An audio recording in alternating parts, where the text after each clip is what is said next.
food volume is something that I think needs to be covered a lot more in terms of helping people succeed in the way they eat and a diet, so that they understand that there isn't just the simple way of doing it and being like, okay, chicken and rice, chicken and rice, chicken and broccoli, but you can actually have foods that you enjoy, but understanding the process of it is going to be the biggest factor.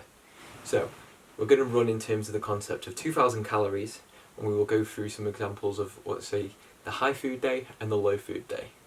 So if we looked at it, if you have something as a low food day, we're going to be looking at something that's quite calorie dense per gram of food that there is. So if we're looking at the macronutrients, protein and carbs is 4 calories per gram, fats is 9 and alcohol is 7. So obviously we can play this in the part of saying, okay, low food day, we had a full English for breakfast and a burger for lunch. That is our 2,000 calories.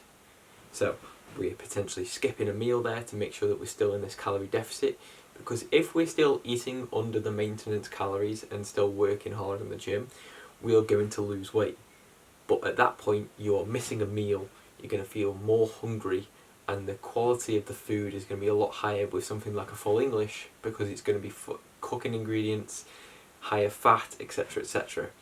Whereas if we said a high food day, so if we looked at something like an omelette for breakfast, a salad for lunch, oats later in the day, that can still also equal the 2,000, but then we can lean more towards having the protein-based options, the healthy carb options, and looking at better fat sources.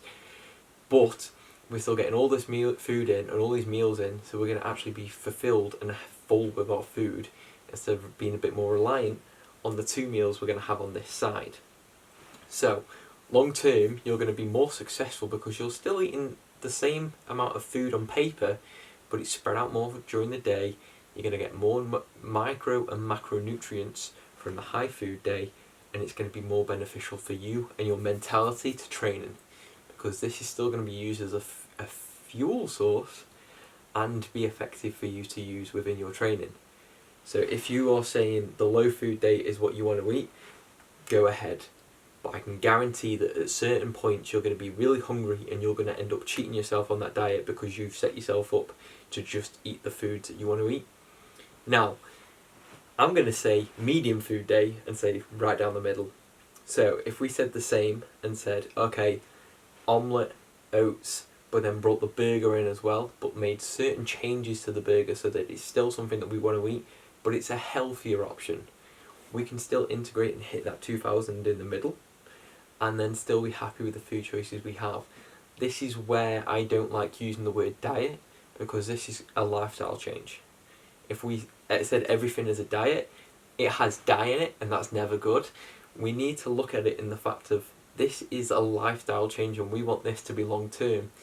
If we're like going for a show or a photo shoot, yeah, great, we'll stick here, be really unhappy for a long time because we're eating foods that we might not potentially want to enjoy and eat.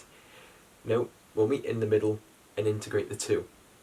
We can still do that. We can maybe have to make a little sacrifice now and again if we're pushing into a deeper deficit, but then also we can look in terms of saying, okay, if we are having a bit more food, can we also increase the energy output?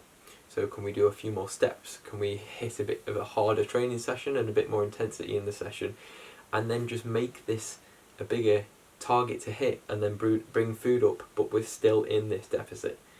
So this is where the integration of like proper programming and working around your lifestyle is going to be the best way forward, because a lot of people just think, if I eat healthy and get in good shape, I'll be happy then, but then you're going to be at a point where you're going to be still sticking at low calories when you could meet in the middle and just be great.